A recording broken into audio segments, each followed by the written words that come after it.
اور جس کو بات ماننی ہے تو کوئی نئی نشانی آنے کی ضرورت نہیں ہے، یہ کائنات ہے جس میں کروڑہا نشانی ہماری پہلے سے موجود ہیں۔ غور کرنے والا تو سورج کے نکلنے پر غور کر کے ایمان لے آئے گا، غور کرنے والا تو چاند کے چمکنے پر ایمان لے آئے گا، غور کرنے والا تو وداؤٹ پلر آسمان کے کھڑے رہنے پر ایمان لے آئے گا، غور کرنے والا تو انسان اپنی تخلیق پر غور کر کے ایمان لے آئے گا۔ اور جس کو نہیں ماننا تو پھر انبیاء بھی آ کر اپنی زبان سے کہہ دیں کہ اللہ ایک ہے، نہیں ماننی ان کو تو ضدیوں کو پھر تو نہیں ماننی۔ قرآن کنفیوز کر دینے والا نہیں ہے کہ آپ کو سمجھ میں ہی نہیں آئے کہ حق کیا ہے اور باطل کیا۔ قرآن وہ معیار ہے حق اور باطل کا، جب آپ قرآن پڑھتے تو قرآن کریم واضح طور پر کر دیتا کہ یہ حق ہے یہ باطل ہے، اور جو چیز اتنی کلیئر ہو اس کو کہتے ہیں مبین۔ شاید اے حبیب آپ باخع النفس کا جان دے دیں گے، اپنی جان کو ہلاک کر دیں گے، کس وجہ سے ہلاک کر دیں گے؟ اللہ یکونوا مؤمنین ویسر لی امری واحلل عقدۃ من لسانی یفقهوا قولی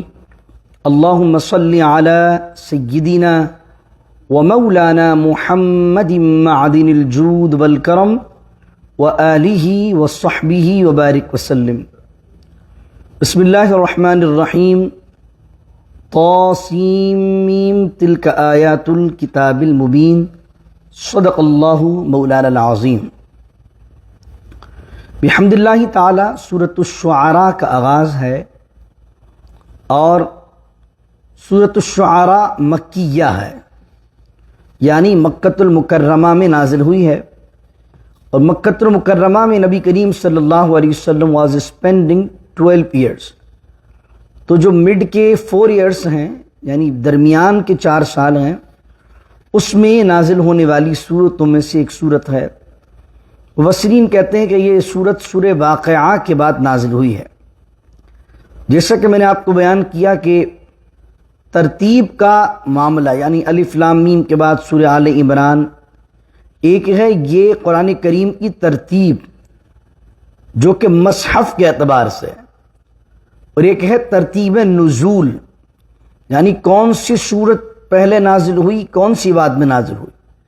تو ترتیب مصحف الگ شے ہے اور ترتیب نزول ایک الگ شے ہے، یعنی کب کس طرح نازل ہوئی ہے، کون کون سے وقت میں کون کون سی سورت نازل ہوئی ہے، اس کا سیکوینس الگ۔ یہ میں نے بالکل آغاز میں جب درس شروع کیا تھا اس وقت آپ کو بیان کیا تھا کہ مصحف کی ترتیب اور ہے، نزول کی ترتیب اور ہے۔ تو عبداللہ بن عباس فرماتے ہیں کہ سورۃ الشعراء یہ سورہ واقعہ کے بعد نازل ہوئی ہے، اور یہ جو 8 صورتیں لگاتار اب آئیں گی ان میں سے یہ دوسری صورت ہم تلاوت کر رہے ہیں، اور ان 8 میں سے ایک کے اندر حروف مقطعات نہیں ہیں۔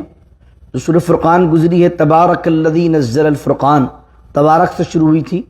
باقی جو 7 صورتیں اس گروپ کی، اس کے اندر آپ کو ہر ایک میں حروف مقطعات ملتے ہیں۔ فرمایا یہ سورۃ الشعراء مکیہ ہے، وَهِيَ 227 آیتاً۔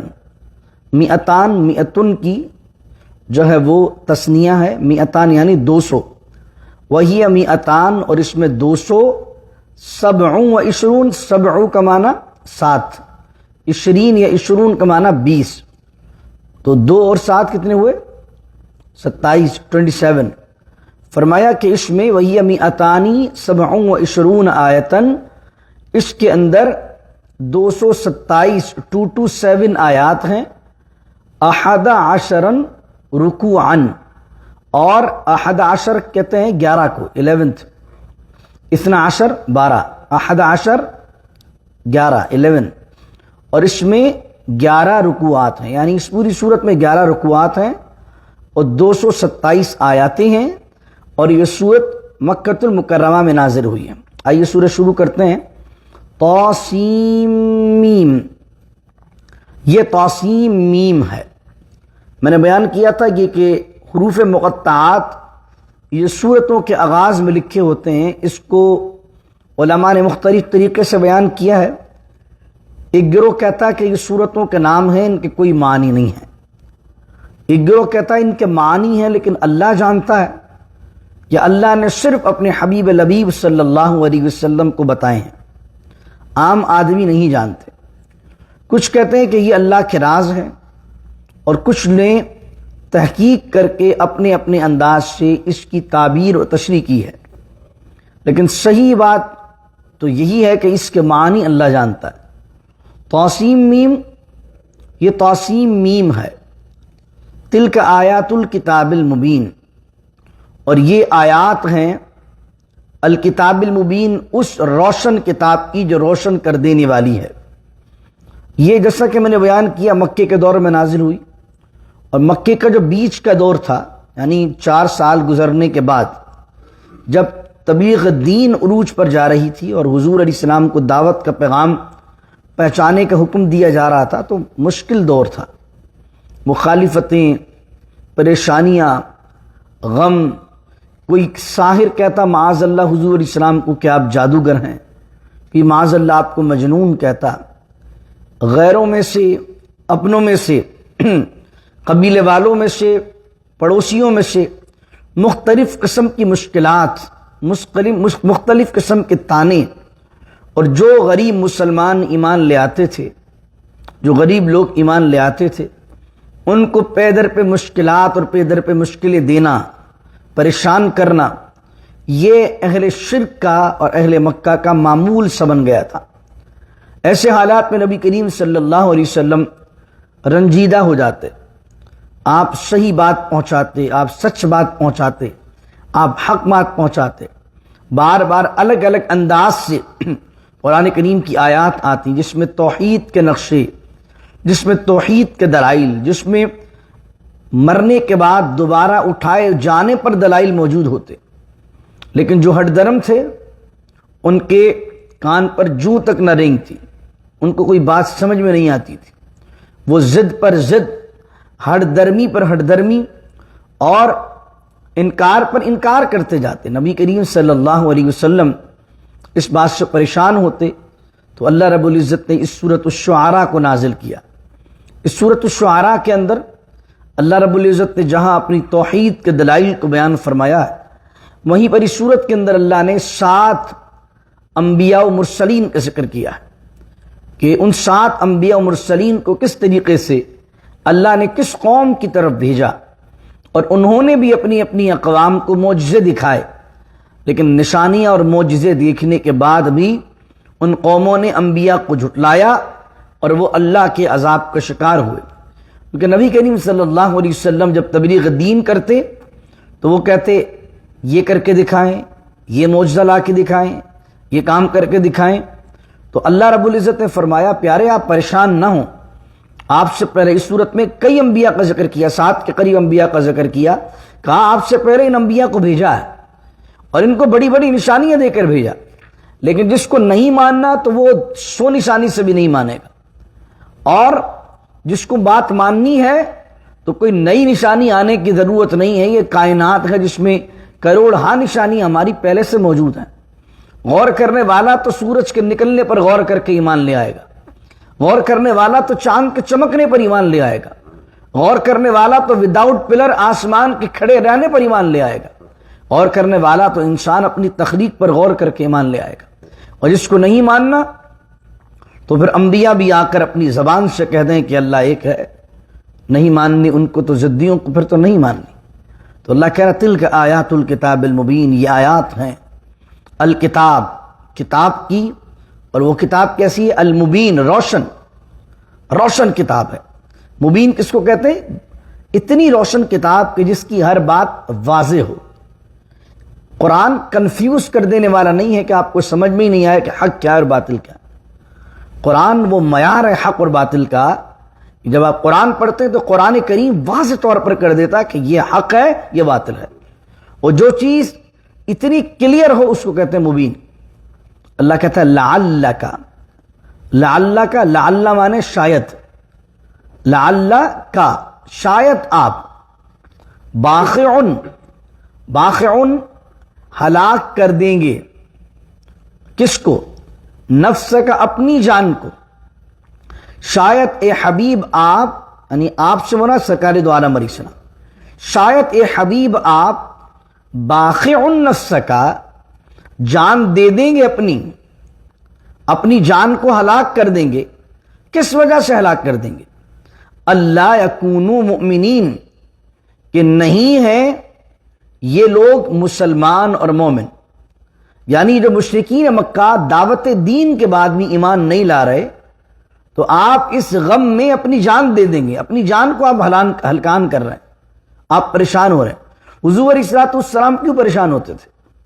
اس لیے کہ حضور علیہ الصلوۃ والسلام شرک کا اور ایمان نہ لانے کا رزلٹ جانتے تھے، آخرت کی سزا کو جانتے تھے، ان کے انجام کو جانتے تھے، تو حضور علیہ الصلوۃ والسلام پریشان ہو جاتے تھے اور غمناک ہو جاتے تھے، اور ایسے غمناک ہو جاتے تھے کہ اللہ فرما رہا ہے آپ تو اتنے غمناک ہیں، آپ تو اتنے غمگین ہو چکے ہیں، اتنے پریشان ہوں گے، اپنی جان دیں گے آپ اس غم میں کہ یہ ایمان نہیں لا رہے۔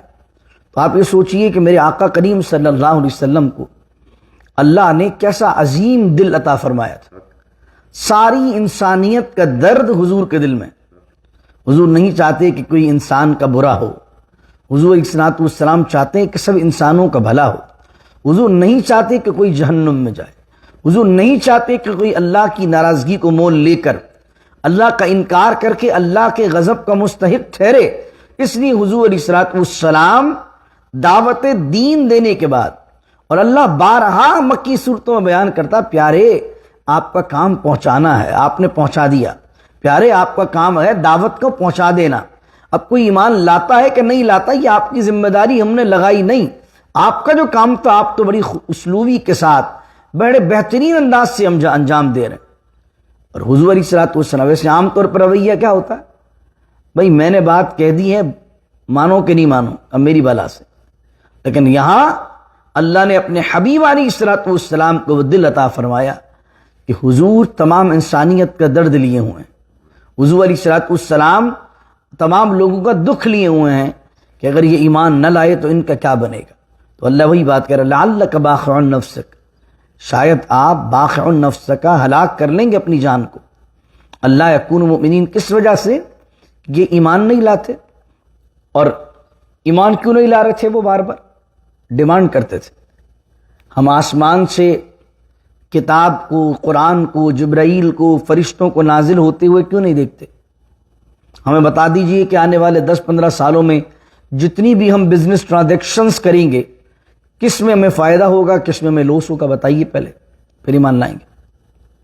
تو اللہ کہہ رہا ہے ان نشا، اگر نشا کا معنی ہم اگر چاہتے، ننزل، اگر اللہ کہہ رہا ہے اگر ہم چاہتے، ننزل تو نازل کرتے، علیہم ان پر، من السماء آسمان سے، کیا نازل کرتے؟ آیتن، آیت، یہاں قرآن کی آیت مراد نہیں ہے، آیت سے مراد نشانی۔ جو یہ معجزہ مانگ رہے ہیں، جو کہہ رہے ہیں کہ اتنا بڑا معجزہ دکھ جائے، اتنا بڑی بات دکھ جائے، تو اللہ کہتا اگر ہم چاہتے تو نازل کر دیتے ان پر آسمان سے آیتن، وہ معجزہ جس کی یہ ڈیمانڈ کر رہے ہیں۔ اور جب وہ معجزہ آ جاتا تو فضلت، ظلہ کا معنی ہو جاتے یا ہو جاتی، اعناقہم، اعناقہم عنق کا پلورل ہے، عنق کا معنی ہوتا ہے گردن، اور عنق کا پلورل آتا ہے اعناق، اعناق کا معنی گردنیں، اعناقہم ان کی گردنیں، ہو جاتی ان کی گردنیں، لہا اس معجزے کو دیکھ کر، اس آیت کو دیکھ کر، خاضعین جھکنے والی، ہم کہتے ہیں نا خشوع اور خضوع، خضع سے نکلے خاضعین، خاضع مانے جھکنے والا، خاضعین پلورل بن گیا جھکنے والی۔ کہا کہ اگر ہم چاہتے تو آسمان سے ایک ایسی معجزہ یا ایسی نشانی اتار دیتے کہ جتنے مشرکین ہیں یا جتنے نافرمان ہیں یا جتنے اللہ کا انکار کرنے والے ہیں ان سب کی گردنیں جھکا دیتے ہم اگر چاہتے تو۔ لیکن اللہ رب العزت نے اس دنیا کو اس لیے بنایا ہی نہیں ہے، اللہ رب العزت نے اس دنیا کو عالم امتحان بنایا۔ اللہ نے اگر سب کو جبرن مسلمان بنانا ہوتا تو کسی کی مجال تھی کہ اس دنیا میں کافر بن کے رہے؟ دنیا اللہ کی، نظام اللہ کا، ہوا اللہ کی، آسمان اللہ کا، کائنات ساری اللہ کی، اور اس اللہ کی اس کائنات میں اللہ کا انکار کرنے والا رہ لے؟ ہو سکتا ہے؟ آپ کا گھر، آپ کھانا پکائیں، آپ یوٹیلیٹی بل دیں، نظام سارا آپ چلائیں، آپ کی گھر کے اندر آپ کی مرضی کے بغیر کوئی نہیں رہ سکتا۔ یہ ساری کائنات کس کی؟ اللہ کی ہے، نظام اللہ کا ہے، ہوا اللہ کی ہے، آسمانی نظام اللہ کا ہے، پانی اللہ کا ہے، سب اللہ کا ہے۔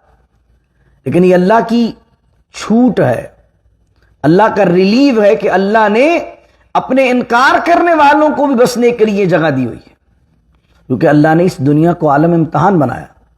اللہ چاہتا ہے جو عقل دی ہے اللہ نے انسان کو، اللہ اس عقل کے ذریعے سے فیصلہ کرے کہ کیا سچ ہے اور کیا حق ہے اور کیا باطل ہے۔ وگرنہ آسمان سے نشانی بھیج کر اگر لوگوں کی گردنیں جھکوانی ہوتی تو کب کی نشانی بھیج دیتے، کب کی نشانی بھیج دیتے۔ تو یہ جو ڈیمانڈ کر رہے ہیں کہ یہ آ جائے اور یہ آ جائے اور یہ آ جائے، تو ان کی ڈیمانڈ پر معاملات نہیں چلیں گے، بلکہ کائنات کو دیکھیں، اس میں آلریڈی پہلے نشانیاں۔ پھر کہا وما یأتیہم من ذکر، وما ما یہاں پر نہیں کے معنی میں، وما اور نہیں، یأتیہم آتی ان کے پاس، من ذکر کوئی نصیحت، ذکر کا معنی نصیحت، یاد دہانی، یہ ذکر کا معنی قرآن کریم بھی، انا نحن نزلنا الذکر، تو قرآن کریم کو بھی قرآن میں ذکر کہا گیا، اور ذکر کا معنی نصیحت بھی ہوتا ہے، ذکر کا معنی ریممبرنس بھی ہوتا ہے، کہ جب بھی کوئی آتی ان کے پاس نصیحت، یاد دہانی، کس چیز کی، کہاں سے آتی؟ من الرحمن، رحمان کی طرف سے، یعنی قرآن کریم کی کوئی صورت نازل ہوتی، قرآن کریم کی کوئی آیت نازل ہوتی، کوئی نصیحت نازل ہوتی، محدثن، محدثن کا معنی حدثہ سے نکلا ہے، حدیث کا بھی معنی ہوتا ہے بات، نئی بات، اس کو حدیث کہتے ہیں عربی کے اندر، اور محدثن کا معنی بھی نئی بات، یعنی اللہ تعالیٰ مختلف انداز سے نئی نئی آیتیں یا نئی نئی صورتیں میں بھیج کر انہیں سمجھانا چاہتا ہے۔ لیکن جب بھی آتی ہے رحمان کی طرف سے کوئی نصیحت، کوئی نئی بات ان کی طرف، الا کانوا عنہ معرضین، مگر وہ ہوتے ہیں اس سے، اس نصیحت سے، معرضین، اعراض کرنے والے، منہ پھیرنے والے، روح گردانی کرنے والے، اور اس کی اطاعت نہ کرنے والے۔ یعنی اللہ نے کئی انداز سے انہیں سمجھایا ہے، اس پہلو سے سمجھایا، اس پہلو سے سمجھایا، اس پہلو سے سمجھایا، کبھی آسمان میں اپنی قدرت کے عجائبات کو بتا کے سمجھایا، کبھی زمین کے اندر اللہ نے اپنی قدرت کے نظاروں کو دکھا کر سمجھایا، کبھی پچھلی قوموں نے جنہوں نے جھٹلایا تھا ان کے حال کو بیان کر کے اللہ نے ان کو بتایا کہ ایمان لاؤ۔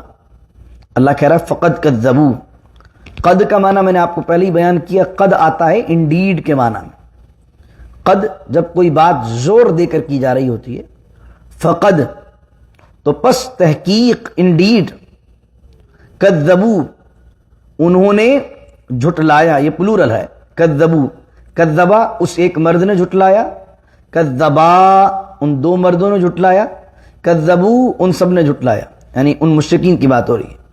فقد کذبوا تو جھٹلایا، یعنی جھٹلایا، ڈینائی کیا، ریجیکٹ کیا، کس چیز کو جھٹلایا؟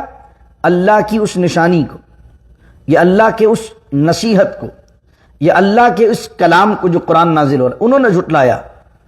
فسیأتیہم، اب اوپر کیا آیا تھا؟ یأتیہم، صرف وما یأتیہم اوپر آیا تھا لفظ میں، یہاں پر سین کا اضافہ ہو گیا، فسیأتیہم۔ اور میں نے بیان کیا تھا آپ کو کہ عربی کے اندر سوف اور سین جب کسی ورب پر آتے ہیں تو ان قریب کا معنی دیتے ہیں، سون کا معنی دیتے ہیں، یعنی یأتیہم، اور وہ آتی ہیں ان کے پاس، لیکن سین لگا دیں گے یا سوفہ لگا دیں گے تو کیا ہوگا؟ ان قریب آنے والی ہے ان کے پاس۔ تو اللہ کیا کہہ رہا ہے؟ وما فقد کذبوا، تو انہوں نے جھٹلایا اللہ کی آیت کو، فسیأتیہم تو ان قریب آئے گی ان کے پاس، کیا آئے گی؟ انباء، انباء نبا کی جمع، اما یتساءلون عن النبأ العظیم، سورہ نبا میں ہے نا، تو نبا کا معنی خبر، اور خبر کا نبا کا جو پلورل ہوتا ہے اس کو کہتے ہیں انباء۔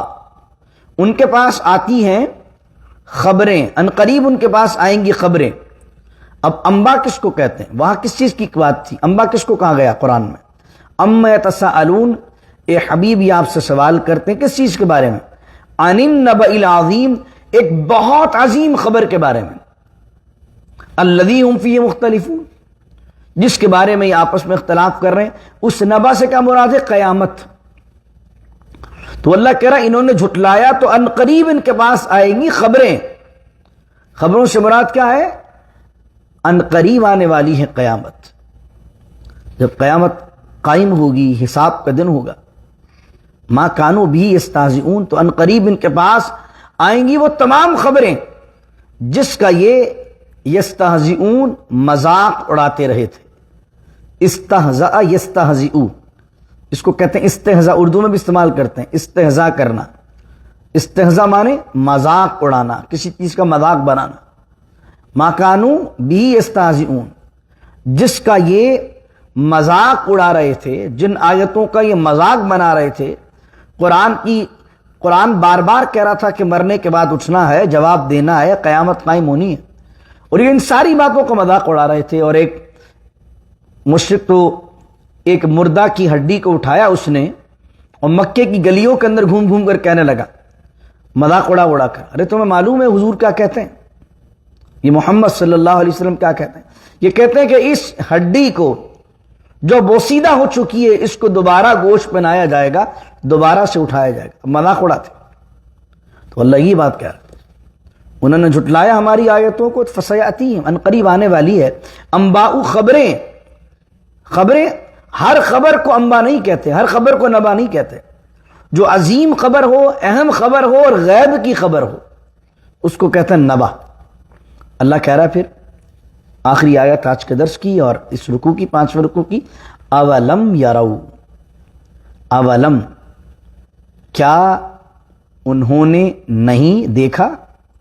لم کا معنی لا اور لام الف زبر لم، لام الف زبر لا اور لام میم زبر لم، یہ دونوں نہیں کے معنی میں آتے ہیں۔ لم یلد ولم یولد، تو لم یلد، نہ اسے کسی نے پیدا کیا ہے اور نہ وہ کسی کا باپ ہے، نہ اس کی کوئی اولاد ہے۔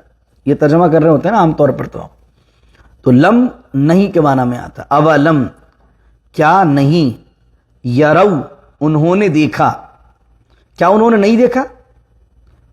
الی الارض، اس کا مقصد انہوں نے دیکھا۔ ہم یہ نہیں کہتے، اردو میں بھی استعمال کرتے ہیں جملہ، یار آپ نے کل نہیں دیکھا تھا، کیا کہہ رہے ہوتے ہیں؟ نہیں دیکھا تھا، بلکہ زور اس بات پر دے رہے ہوتے ہیں آپ نے دیکھا تھا۔ جیسے کل آپ عشاء میں آپ لوگ موجود تھے، تو آپ کو میں کہوں کل آپ نے نہیں دیکھا تھا کہ بندہ آیا ہوا تھا، تو میں یہ نہیں کہہ رہا ہوں آپ نے نہیں دیکھا تھا، بلکہ میں یہ کہنا چاہ رہا ہوں آپ نے دیکھا تھا، آپ موجود تھے، آپ کے سامنے تھا۔ تو اللہ کہہ رہا اولم یرو، کیا انہوں نے نہیں دیکھا؟ الی الارض، الی آتا ہے عربی میں کی طرف کے معنی میں، الی الارض، ارض مانے زمین، کیا انہوں نے نہیں دیکھا زمین کی طرف؟ الی مانے کی طرف، کیا انہوں نے نہیں دیکھا زمین کی طرف؟ کم، کم کا معنی ہوتا ہے کتنے، اور کیسے، دونوں معنی میں بھی استعمال ہوتا ہے۔ ویسے کیسے کے معنی میں تو کیفہ بھی استعمال ہوتا ہے، کیفہ حالو کا، آپ کے حال کیسے ہیں، اور کم کتنے کے معنی میں آتا ہے۔ جس طرح ہم مدینہ شریف جاتے ہیں تو پوچھتے ہیں کم فلوس، کتنے پیسے ہوئے؟ اولم یروا الی الارض، کیا انہوں نے نہیں دیکھا زمین کی طرف؟ کم انبتنا، کہ اللہ نے کتنی چیزیں انبتنا پیدا کی ہیں، نباتات زمین سے اگنے والی چیزوں کو کہتے ہیں۔ کم انبتنا، کہ کیسے اگائی ہیں ہم نے، فیہا، اس زمین میں، من کلی زوجن کریم، ہر ایک کا جوڑا جوڑا، زوجن کریم، زوج مانے پیئر، کریم مانے خوبصورت، یعنی ہر لحاظ سے خوبصورت اللہ نے پیئر بنائے ہیں۔ تو اللہ کہہ رہا ہے کہ اگر نشانی ہی دیکھنی ہے، یہ جو تم کہتے ہو یہ معجزہ آ جائے، یہ معجزہ آ جائے، اگر نشانی دیکھنی ہے تو دیکھو زمین کی طرف، اور زمین کی دیکھو، زمین ساری طرف سے ایک ہی نظر آئے گی تمہیں، لیکن کہیں سے کون سی سبزی نکلتی ہے، کہیں سے کون سا پھل نکلتا ہے، کہیں سے گلاب نکلتا ہے، تو کہیں سے کون سا جو ہے وہ پھول نکلتا ہے، یہ ساری زمین کو دیکھو، اس ساری زمین کے اندر تم یہ دیکھو کہ بارش کس طرح برساتے ہیں، ایبزورف کس طرح کرواتے ہیں، سبزیاں کیسے اگاتے ہیں، پھل کیسے اگاتے ہیں، پھول کیسے اگاتے ہیں، گھاس کیسے اگاتے ہیں، گارڈن کیسے بنتا ہے، ایک ایک چیز کو دیکھو۔ اور اللہ رب العزت نے کس طرح بنایا، زوجن کریم، یہ بھی جملہ بڑا خوبصورت ہے، زوجن کریم، کریم کرم والا پیئر۔ اب سائنس جو باٹنی وغیرہ پڑھتے ہیں، جو سائنس میں علم نباتات کو پڑھتے ہیں، وہ ان کو معلوم ہے کہ جو درخت ہوتے ہیں ان میں بھی میل اینڈ فیمیل ہوتا ہے۔ سبزیاں ہوتی ہیں، سبزیوں کے اندر بھی میل اینڈ فیمیل ہوتا ہے۔ پپیتے کے بارے میں نے سنا ہے، جب تک آپ اس کا میل نہ لگائیں اس کے قریب، اس وقت تک اگتا نہیں ہے وہ۔ اللہ اکبر، دیکھیے کچھ اس طرح کے ہیں کہ اگر اس کا آپ نے فیمیل لگا دی اور میل نہیں لگایا وہ گرو نہیں کرے گا۔ اس کے علاوہ سبزیوں کے اندر ایسا ہے، پھلوں کے اندر ایسا ہے، اس طریقے سے پھولوں کے اندر ایسا ہے، میل اینڈ فیمیل ہے۔ تو اللہ نے کہا، اللہ نے ہر چیز کو بڑے خوبصورت طریقے سے زوجن کریم، بڑے کرم والا اور خوبصورت اور نفیس ترین پیئر میں جوڑا ہے۔ تو اس نشانی دیکھنی ہے تو کیا یہ نشانی نہیں اللہ کی؟ ایمان لانے کے لیے کہ یہی بات کافی نہیں ہے؟ کہ ایمان لانے کے لیے انار کافی نہیں ہے؟ انار کو کھولیے، کون ہے کہ یہ جو خوبصورت ریڈ کلر اس کے اندر فل کر رہا ہے؟ کون ہے جو اتنے خوبصورت انداز سے اس پیکنگ کے اندر دانوں کو رکھ رہا ہے؟ کون بنا رہا ہے؟ ایک ایک پھل، اس کی لذت، کیا میرے رب کی توحید پر اور میرے رب کے وجود پر دلیل نہیں؟ اللہ کہہ رہا اولم یروا الی الارض کم انبتنا، کیا تم نے نہیں دیکھا زمین کی طرف؟ کم انبتنا، کتنی اگائی ہیں ہم نے اس میں، من کل زوج کریم، نفیس نفیس جوڑے، نفیس نفیس سبزیاں، نفیس نفیس پھل، خوبصورت خوبصورت پھول۔ ان فی ذلک لآیہ، اور بے شک اس میں ہماری لآیہ نشانیاں ہیں، ان ساری چیزوں میں لآیہ ہماری نشانیاں ہیں۔ وما کان اکثرهم مؤمنین، لیکن ان کے اکثر لوگ ایمان نہیں لاتے۔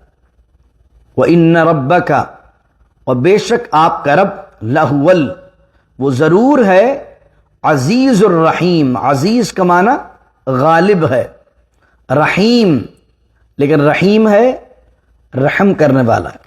کتنا خوبصورت جملہ، دیکھیں عزیز اور رحیم، پہلے کہا عزیز ہے پھر کہا رحیم ہے۔ کیوں کہا پہلے عزیز کہا؟ اچھا کہیں اللہ کہتا ہے غفور الرحیم، لیکن غفور الرحیم کہاں آتی ہے بات؟ کہ بھئی توبہ کر لو، ایمان لے آؤ، اگر توبہ کر لو گے، ایمان لے آؤ گے، تو اللہ کہتا ہے وَكَانَ اللَّهُ غَفُورًا رَحِيمًا، یا انہو هو الغفور الرحیم، یا اللہ کہتا ہے ان اللہ غفور الرحیم۔ لیکن یہ جو ابھی ہم نے آیتیں پڑھی اس میں توبہ کا ذکر تھا؟ نہیں ذکر ہے، یہاں تو صرف مشرکین کی ہٹ درمی کا ذکر ہے۔ یہاں اس میں یہ ذکر نہیں ہے کہ مشرکین ایمان لے آتے ہیں یا ان کو کہا جا رہا توبہ کر لو ایمان لے آؤ، بلکہ مشرکین کی کنڈیشن کو بیان کیا گیا کہ ضدی ہیں، اور دوسری طرف یہ بیان کیا گیا اللہ کی یہ قدرت ہے۔ اب انسانی ذہن میں ایک سوال آتا ہے کہ جب اللہ کو اتنی قدرت ہے تو اگر اللہ کا کوئی نافرمان ہے تو اللہ ملیا میٹ کرے انہیں؟ زیادہ موقع دینے کی ضرورت کیا ہے؟ مثال کی طور پر ایک عام آدمی، بلا تشبیہ بلا تمثیل سمجھا رہا ہوں آپ کو میں، آپ کے پاس اتھارٹی بھی ہے اور ایک بندہ آپ کو پریشان بھی کر رہا، آپ کی نافرمانی بھی کر رہا، اب آپ کسی کو بتا رہے ہو کہ بھائی یہ میرا نافرمان ہے، تو تیسرا آدمی آپ کو کیا مشورہ دے گا کہ بھائی آپ کو اتھارٹی ہے اور یہ آپ کی پریشانی کا سبب بن رہا ہے، تو آپ اپنی اتھارٹی کو استعمال کریں، ختم کریں اس کو۔ تو اب انسان جب کلام مجید کو پڑھتا ہے تو کلام مجید پڑھتے ہوئے یہ بات ذہن میں آتی ہے کہ ایک طرف تو اللہ کہہ رہا ہے کہ اس ساری کائنات ہماری نشانیاں ہیں، سارا اختیار ہمارے پاس ہے، ہر چیز کے پیدا کرنے والے ہم ہیں۔ جب اتنی بڑی کائنات کا بادشاہ وہ ہے تو یہ چند لوگ اس اتنی بڑی کائنات کے بادشاہ کو چیلنج کر رہے ہیں، تو اللہ ان کو ملیا میٹ کر کیوں نہیں رہا؟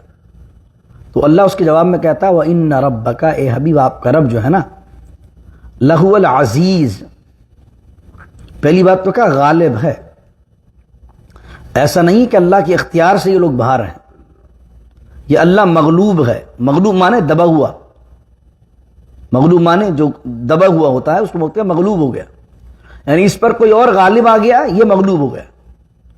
لیکن اللہ پر کوئی غالب نہیں آ سکتا، اللہ سب پر غالب ہے. عزیز کا معنی اللہ سب پر غالب ہے، حاوی ہے، باری ہے. لیکن عزیز ہونے کے ساتھ ساتھ اللہ کہہ رہا ہے ہم عزیز تو ہیں، غالب تو ہیں سب پر، لیکن غالب ہونے کے ساتھ کیا ہے؟ عزیز الرحیم. سبحان اللہ. عزیز کے ساتھ کیا ہے؟ اختیار، پاور، اتھارٹی، بادشاہی، ملک، سلطنت، سارا نظام ہمارا. غالب بھی ہم ہیں. چاہے تو کن کہنے کی دیر ہو اور کوئی نافرمانی اس دھرتی پہ رہنا نہ دیں، لیکن غالب ہونے کے ساتھ ہم کون ہیں؟ الرحیم، رحم کرنے والے. اے ہے سبحان اللہ. سوچو یار، وہ نافرمانوں پر مہربان ہے، وہ اس کا انکار کرنے والوں پر مہربان ہے، وہ اس کی آیتوں کو جو لوگ ڈینائی کر رہے ہیں ان پر مہربان ہے. تو سوچو جو اس کی یاد میں سجدہ کر کے آنسو بہائے، وہ میرا اللہ اس بندے پر کتنا مہربان ہوگا. وہ مشرکین کی بات کر رہا ہے یہاں پر. یہاں تو اللہ کو کہنا چاہیے تھا ہم جبار ہیں، ہم قہار ہیں، لیکن اللہ تعالیٰ پھر بھی نافرمانوں کو چانس دیتے ہوئے کہتا ہے ہم غالب تو ہیں حبیب، لیکن یہ جو چھوٹ دے رہے ہیں نا انہیں اس لیے دے رہے ہیں کہ بندے ہمارے ہیں، رحیم ہیں، رحم کر رہے ہیں، اور اب بھی چاہتے ہیں کہ جو مہلت دی ہوئی ہے، سانسیں دی ہوئی ہیں، اب بھی آ جائیں، توبہ کر لیں. رحیم ہے. تو کائنات میں اگر کوئی نافرمان بھی گھوم رہا ہے نا، اس پر بھی اللہ کی رحمت ہے، اس لیے گھوم رہا ہے. کوئی ہٹ درم ضدی آدمی خدا کا انکار بھی کر رہا ہے، یعنی اللہ کا انکار کرنے والے، شرک کرنے والے، خدا کے مقابلے میں بتوں کو پوجنے والے، ان کے گھر میں بھی اگر صبح روٹی بنتی ہے تو میرے رب کی مہربانی سے بنتی ہے. ان کے پیٹ میں بھی روزی اگر جاتی ہے تو میرے رب کا دیا ہوا لقمہ جاتا ہے. کیوں؟ کیونکہ اللہ عزیز الرحیم ہے. اللہ تعالیٰ اپنے کرم سے، اپنے فضل سے ہم سب پر مہربانی نازل فرمائے، اور اللہ ہمیں ہمیشہ اپنی رحمت کے سائے میں رکھے. بسم اللہ. انشاءاللہ کمنگ تھرسڈے جمعرات کو مغرب سے عشاء، اور ہر جمعرات کو انشاءاللہ مغرب سے عشاء درود السلام کا حلقہ ہوگا اور سورہ کہف کی تلاوت ہوگی انشاءاللہ العزیز. تو آپ ہر جمعرات کو وتھ فیملی جو ہے وہ حلقہ درود السلام میں شامل ہوں. اس بابرکت رات کو درود السلام سے معطر کریں، برکتیں پائیں. حضور علیہ الصلوۃ والسلام نے فرمایا، عبداللہ بن عمر سے روایت ہے، 5 راتیں ایسی ہیں جن میں دعا رد نہیں کی جاتی. ان 5 راتوں کو حضور نے فرمایا رجب کی پہلی رات، شعبان کی 15ویں رات، اور عید الفطر اور عید الاضحیٰ کی راتیں، اور حضور علیہ الصلوۃ والسلام نے فرمایا شب جمعہ، یعنی جمعرات کی رات، یعنی کہ تھرسڈے نائٹ جو ہوتی ہے اکارڈنگ ٹو اسلامک کیلنڈر وہ شب جمعہ ہوتی ہے، فرائیڈے نائٹ ہوتی ہے. تو انشاءاللہ اس وجہ سے ہم نے کیونکہ امریکہ میں ہم کنوینئنس ہی زیادہ ڈھونڈتے ہیں کہ بھائی سیٹرڈے کر لیتے، فرائیڈے نائٹ کر لیتے، اگلے دن چھٹی بھی ہوتی ہے. بھائی 7 دن اللہ کو پکاریے، 7 دن حضور پر درود پڑھیے، اللہ تعالیٰ 7 دن کرم فرمائے گا. لیکن اگر حضور نے کسی حدیث میں کہا کہ شب جمعہ یہ عمل کرو، تو کیا مطلب؟ اس ٹائم کے ساتھ کچھ خاص رحمتیں ہوتی ہیں. اب حضور یہ بھی کہہ سکتے 7 دن میں کبھی پڑھ لو، تو 7 دن میں کبھی بھی پڑھو گے الگ برکت ہے. لیکن حضور نے اگر کسی رات کے بارے میں خاص طور پر کہا کہ اس دن پڑھو، تو پتہ لگا ان لمحات میں خاص برکتیں ہیں. تو اس لیے ہم نے سوچا کہ جمعرات کی شب کو ہی، یعنی شب جمعہ کو مغرب سے عشاء درود السلام کی محفل کریں. انشاءاللہ 25 سے 30 منٹ درود شریف پڑھیں گے، سورہ کہف کی تلاوت ہوگی. درود شریف کی فضیلت یہ ہے، حضور علیہ السلام نے فرمایا، دارمی کی حدیث ہے کہ جو شخص شب جمعہ مجھ پر درود پڑھتا اللہ رب العزت اسے 100 رحمتیں عطا فرمائے گا، جن میں سے 70 اللہ آخرت میں عطا فرمائے گا اور 30 دنیا میں عطا فرمائے گا. اس کے علاوہ حضور علیہ السلام نے فرمایا جو شب جمعہ درود پڑھتا ہے فرشتے خاص طور پر اس کا درود مجھ تک پہنچاتے ہیں. اس کے علاوہ سورہ کہف کی فضیلت ایک تو جمعے کے دن کے لیے بھی آئی ہے، اور دارمی کی روایت میں ہے کہ جو شخص ابو سعید خدری رضی اللہ عنہ بیان کرتے ہیں کہ جو شخص شب جمعہ سورہ کہف کی تلاوت کرتا ہے تو اس وجہ سے جہاں وہ موجود ہے، جہاں اس کا مکان ہے، وہاں سے اللہ مکے تک، کعبے تک اس کے لیے ایک نور پیدا کر دیتا ہے، اور وہ نور پورے ہفتے اس کے ساتھ رہتا ہے. سورہ کہف کی ایک فضیلت یہ ہے کہ سورہ کہف کا پڑھنے والا دجال کے فتنے سے بھی محفوظ رہے گا، یعنی دجال آئے گا یا دجالی نظام بھی جو ہے اللہ تعالیٰ اس سے اس کو محفوظ رکھے گا۔ تو انشاءاللہ ہم نے نیت کی ہے کہ ہر جمعرات کو درود پاک بھی پڑھیں کلیکٹیولی، اور ساتھ ساتھ جو ہے وہ انشاءاللہ میں یا کوئی بھی میرا اسٹوڈنٹ انشاءاللہ عز و جل جو اچھا قرآن پڑھے گا وہ تلاوت کرے سورہ کہف کو۔ آپ اپنے آئی پیڈس میں، آپ اپنے موبائلز میں، آپ یہاں سے قرآن شریف لے لیجئے اور آپ بھی کھول لیجئے سورہ کہف کو، تو میں پڑھتا جاؤں گا یا کوئی اچھا قاری پڑھتا جائے گا تو آپ دیکھیے اور آپ بھی ساتھ ساتھ پڑھتے جائیے، تو اس سے کیا ہوگا، آپ کی بھی تجوید اچھی ہوگی، آپ کو لگے گا، آپ کو پتہ چلے گا کہ یار میں یہ لفظ تو اس طرح پڑھتا ہوں، اصل طرح تو یہ پڑھنا چاہیے۔ تو آپ بھی جب روزانہ ہر جمعرات کو جب اس سورہ کہف کو دیکھ کر پڑھ رہے ہوں گے اور یہاں سے تلاوت ہو رہی ہوگی، سن رہے ہوں گے، تو آپ کی تجوید کے لحاظ سے بھی اصلاح ہوگی کہ قرآن کے اندر جہاں جہاں آپ کی مسٹیک ہوں گی وہ کور ہو جائیں گے۔ تو انشاءاللہ ضرور شرکت فرمائیے، انشاءاللہ اسنیکس کا بھی جو ہے وہ اہتمام ہوگا، جو بھی ہوگا ریفریشمنٹ آپ کے لیے وہ بھی اہتمام ہوگا۔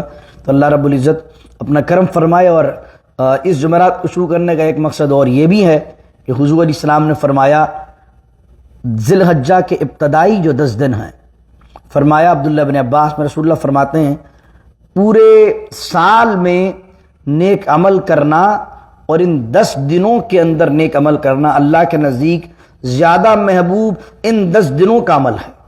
دوسرے سال والے عمل بھی اللہ کے بارے کے مقبول ہوتے ہیں، لیکن اللہ کو پسندیدہ عمل کون سا ہے جو ان 10 دنوں میں کیا جائے؟